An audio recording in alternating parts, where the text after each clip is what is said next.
los días recibo reclamos de gente que quiere que el ministerio le arregle el techo de un colegio que tiene gotera o una sala de clase que tiene el piso malo. Y yo me pregunto, ¿y por qué no hacen un bingo? ¿Por qué de Santiago tengo que ir a arreglar el techo de un gimnasio?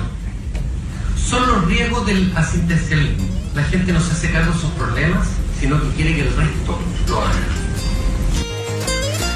Bien, ahí escuchábamos las declaraciones del ministro de Educación, Gerardo Varela, declaraciones que hizo en el marco de un seminario de educación el día sábado, que conocimos durante esta jornada y que han generado, por supuesto, muchísimo revuelo y cuestionamientos.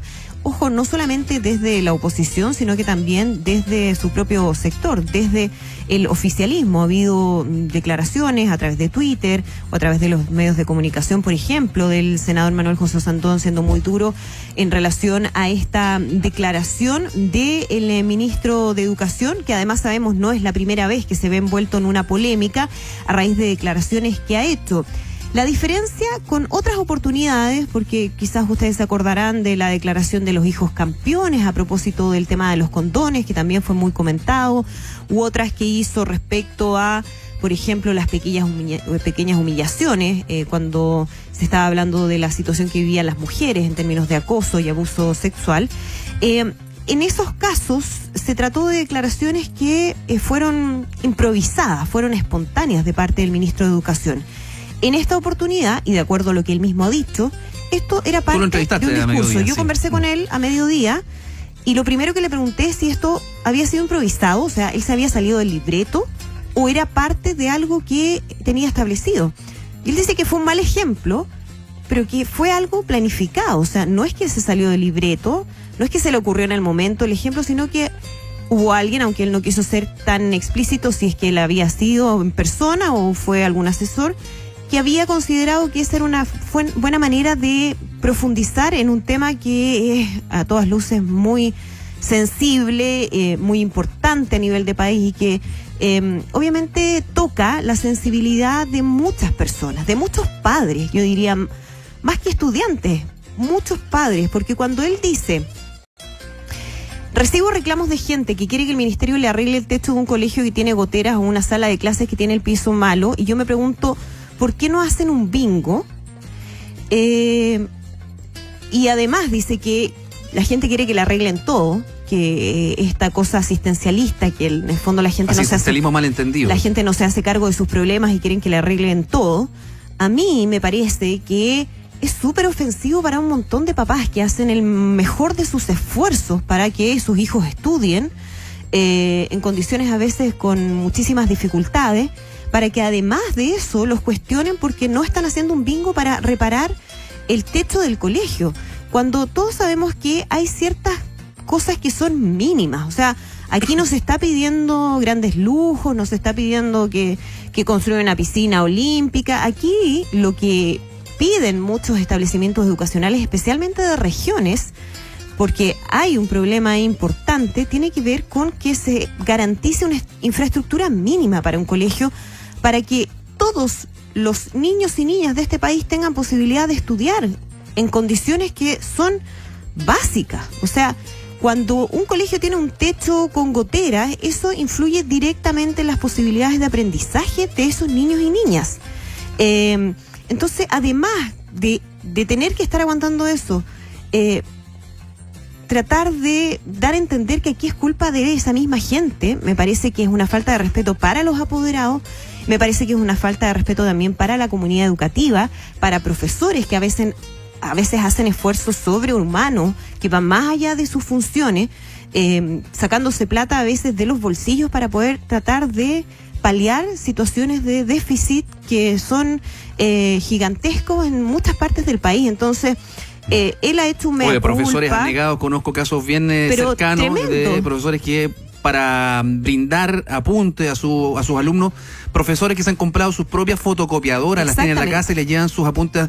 Entonces, un poquito más de sensibilidad. Exactamente, ahí lo que a mí al menos me parece es una falta de empatía. Él dice, cuando yo conversaba con él hoy día, él decía que él conoce que ha recorrido Chile, entonces, o sea, ¿cómo no tener un poco de empatía con la gente que está enfrentando este tipo de situaciones?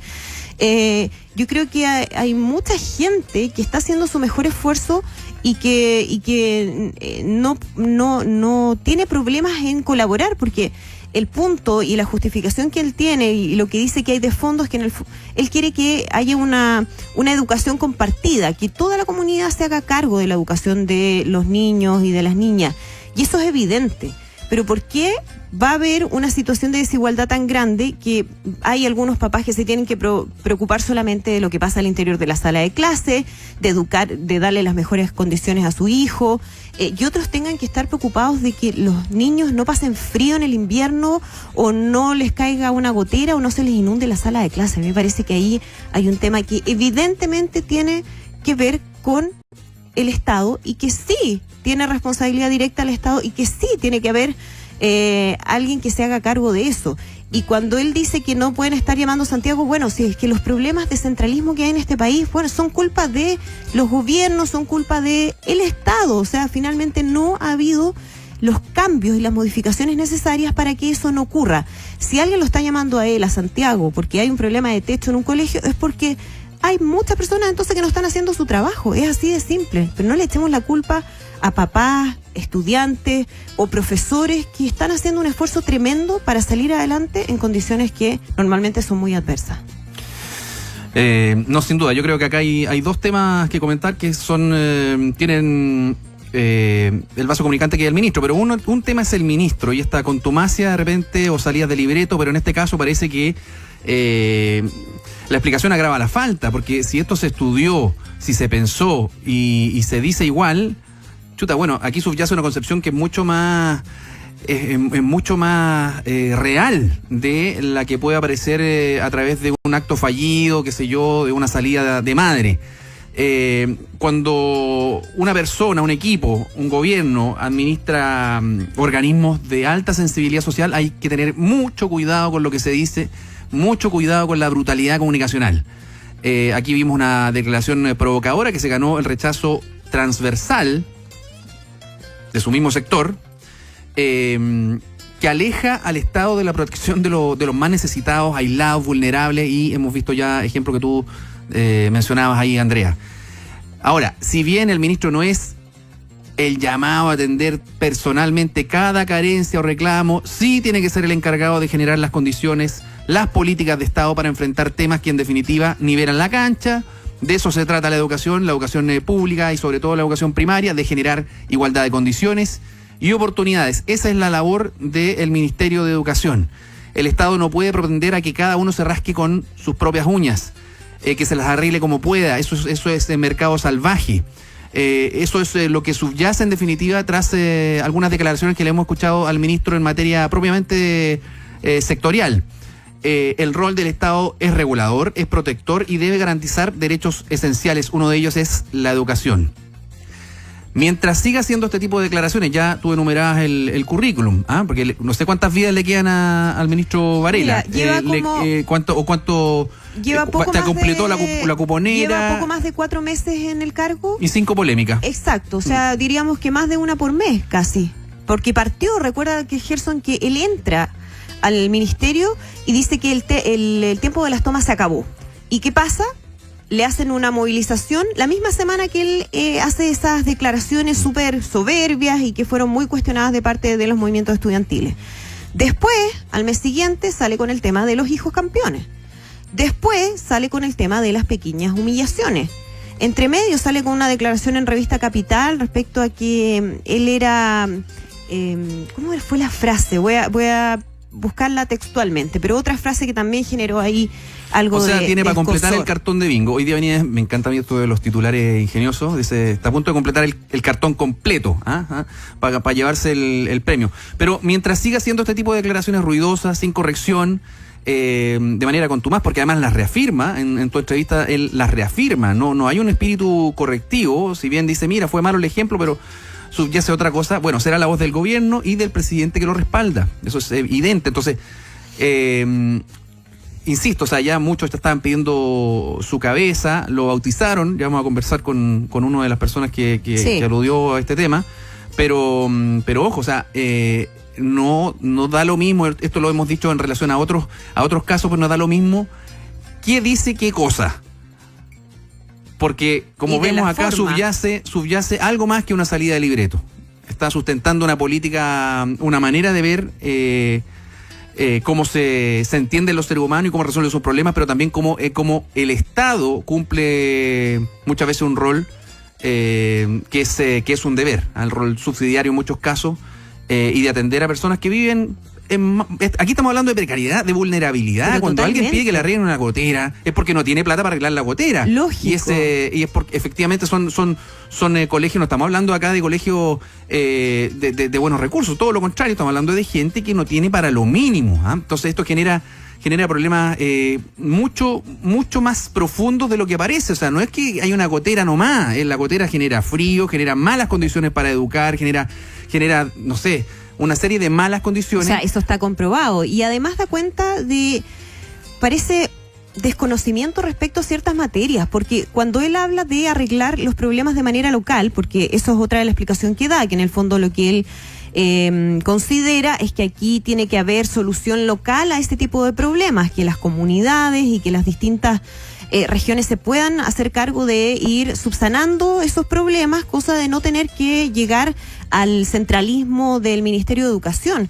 Pero aquí hay un problema que es de burocracia tremenda en términos de la administración de los establecimientos educacionales. O sea, a diferencia de lo que hace un colegio particular o un particular subvencionado, que tiene una gotera, contrata a un maestro, va a la ferretería, compra las cosas que se necesita, un colegio municipal tiene que pasar una serie de pasos que son necesarios para poder garantizar que no haya ahí un mal manejo de recursos, que hacen que esto sea muy lento. Entonces, a veces, para solucionar el problema de la gotera, pasa un montón de tiempo para poder conseguir esos recursos. ¿Y qué pasa entre medio? ¿Qué pasa entre medio con esos niños? ¿Quién se hace cargo de que esos niños estén en condiciones? Entonces después nos sorprendemos de las desigualdades en términos de los resultados que hay de educación. Bueno, pero sí, eso es parte importante. De hecho, lo comentamos en alguna oportunidad, Gerson, a propósito del frío y del tema de las temperaturas. O sea, está establecido por norma cuál tiene que ser la temperatura que tienen los colegios para que los niños estén en condiciones mínimas. Y eso tiene que garantizarse, porque eso no se cumple en todos los lugares. Entonces hay cosas que uno da por sentado, dependiendo de la realidad que viva cada uno, pero que en muchas partes no se cumple y que va absolutamente en contra de las posibilidades de desarrollo de un niño. ¿Cómo va a estar capacitado para aprender lo que está un profesor enseñando al interior de la sala de clases si está muerto de frío o está muerto de calor? Eso es imposible. Oye, bueno, no alcanzamos a comentar al inicio del programa, pero lo vamos a hacer más adelante, el tema de la carta del obispo Goich al arzobispo Esati, cuando era presidente de la Comisión Nacional de Prevención de Abusos de la Iglesia. No solamente cuestiona duramente de manera, lo fustiga ahí a Esati, aunque no sabemos si en definitiva le llegó la carta, parece que no le llegó, nunca fue enviada, pero sí hay un párrafo que afecta más al remitente que al destinatario. Y eso es lo que vamos a conversar más adelante, cuando dice que manteníamos en silencio estos abusos de menores, que decíamos que eran debilidades humanas, que se trasladaba a otros lugares a los sacerdotes. Ahí hay prácticamente una declaración autoincriminatoria y que pone en serios problemas al obispo Goich, porque está reconociendo aquí no solamente actuaciones puntuales o que alguien se escapó, que estaba oculto en un confesionario. No, acá estamos hablando de política, y da a entender que tanto Esati como otros personeros de la iglesia sabían de estas prácticas. A nadie le sorprende, o sea, todos sabíamos lo que ocurría y todos sabemos que aquí existió una plantilla prácticamente para encubrir este tipo de delitos, pero el hecho de que en una carta que fue encontrada en este allanamiento que hizo el fiscal Arias allá en Rancagua, en medio de la documentación, se encuentra con este documento. Este párrafo es incriminatorio, autoincriminatorio, o sea, es prácticamente una confesión, y ahí vamos a ver cuáles son las responsabilidades que se tienen que asignar y asumir en relación hasta dónde pueda llegar la justicia con distintos casos. Pero acá vemos que hay una confesión de mantenimiento por años de una política por parte de la iglesia. Es tremendo, desde el punto de vista del valor que puede tener en la investigación judicial cuando hay un texto. Lo que no está claro es si esa carta fue enviada o nunca la recibió Esati, pero lo que está claro es que esto era un tema. Hace 5 años que era un tema. Entonces me parece que desde el punto de vista de la investigación judicial que se está realizando y donde ya el Ministerio Público hablaba de la investigación sobre el delito de encubrimiento que pueda haber en el caso del ex canciller del arzobispado Óscar Muñoz, pero también lo que siempre dijeron quienes finalmente abrieron esta caja de Pandora, las víctimas del caso Caradima. Siempre hablaron de encubrimiento de parte de la jerarquía de la Iglesia.